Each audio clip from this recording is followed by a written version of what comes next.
President Trump making history, becoming the first American president to ever step foot onto North Korean soil for a meeting with Kim Jong-un, thus restarting nuclear negotiations and the effort to get the regime to dismantle their weapons arsenal. Here's the president touting the progress made between the two countries. We've developed a great relationship. I really think that if you go back 2.5 years and you look at what was going on prior to my becoming president, it was a very, very bad situation, a very dangerous situation for South Korea, for North Korea, for the world. It was an honor that you asked me to step over that line, and I was proud to step over the line. I thought you might do that. I wasn't sure, but I was ready to do it. Of course, the president's visit met with fierce criticism. Here's Trump's 2020 Democratic rivals. They're casting doubt on the meeting. Despite 3 years of almost bizarre foreign policy from this president, this country is no safer when it comes to North Korea. They have launched other missiles, flouting the diplomacy that this president has attempted so far. So we've added legitimacy to Kim Jong-un. It's worrisome that this president erratically sets up a meeting without the staff work being done.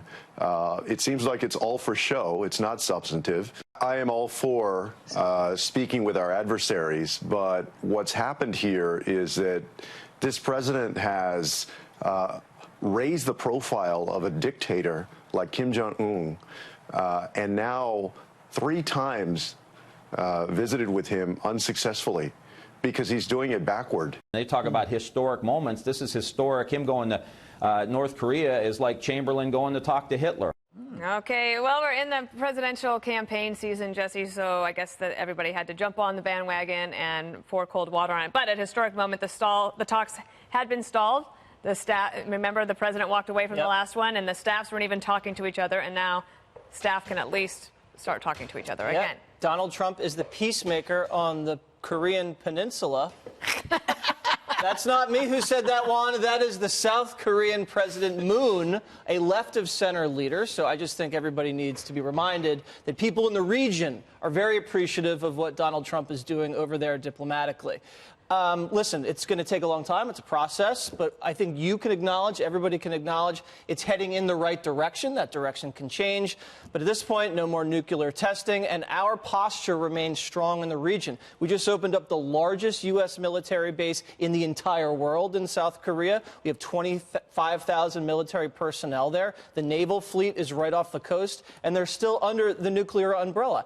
Everything that other presidents have done have not worked. It has gotten more dangerous and more dangerous in North Korea. This president comes along, tries something different. He's criticized the entire time, the tweeting, the summits, one of which he walked away from. But I think everybody can agree we're heading in the right direction. There is a thaw, and historians will acknowledge that this step across the DMZ was a very powerful and important moment. And a symbolic one, Greg, but sometimes you need a symbolic moment for everybody to take notice. The other thing that President Trump was able to do is he got everyone to stop talking about the Democratic debate.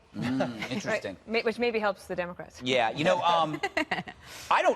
of course they're going to attack him. That's what you would do. And let's be honest, if it were the adversary, an adversary from your party on the other side doing it we would do the same thing. How dare Obama meet with a dictator with no preconditions? Exactly. Yeah, in 07. So, but so I want to just attack a couple of the criticisms. If you see diplomacy as a weakness, what does that leave you with? We know that there are tyrants and creeps in this world. You can hold 2 thoughts in your head, that there are rough customers in the world, and you got to talk to them. So you can keep those, and you can then your goal is to remove the psychological barriers or the threats that are perceived by the adversary who thinks that maybe you want to kill them. Trump has removed that. He's saying, look, we're not interested in blowing you up. You don't need to have these nuclear items. But I mean, casting diplomacy as a zero-sum game. We talk to him, therefore we lose something. Right? So what did we lose? Did we lose money? Did we lose land? Did we lose lives? No. Well, we lost our status in the world while we've elevated his status. If that's how you value these things, no wonder we've made no progress. You will never make any progress, because if you keep saying that diplomacy causes a loss in status, why have diplomacy at all? Forget about it. And clearly, we are in a better situation than we were 2 years ago. We remember what happened when Hawaii thought that they were going to be nuked. Yeah. I prefer this to that? It's a site. Sure, they do too. Yeah, I think so too. Just a thought. Yeah. Juan, do you want to play Jesse's favorite game? What about it? What about? Yeah, because I'm glad you guys said it, so I don't have to say it. But I remember that if How good are you Obama was talking about, oh, let's talk to Cuba. Oh, no, this is terrible. Oh, what about Iran? Oh, terrible, you know. And, of course, as you pointed out, North Korea, don't do it. Don't give him that kind of status on the world stage. Couldn't trust Obama, though. Oh, I see. Okay. Oh, I There you wrote go. that.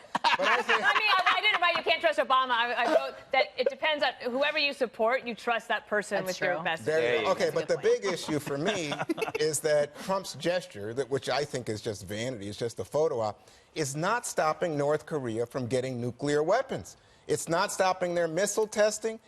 In fact, there's now talk that what the Trump administration is willing to do is accept North Korea as a nuclear power. That's not true. Well, this is what the New York Times is reporting. Oh, the New York Jesse. Times is absolutely right, And let me Juan. just They've say- never been wrong. And let me just say that John Bolton, who was not on the trip, did not. He just said, you know what, we haven't talked about it in terms of national security. But of course, the national security team didn't talk about Trump taking a step into North Korea. I would make one last point, Dana, that for all of us at this table, I think we were all very sensitive to Otto Warmbier and to what his family went through. And the idea that President Trump goes over there and now is palling around, saying nice things about Kim Jong-un, who tortured and I think killed an American citizen.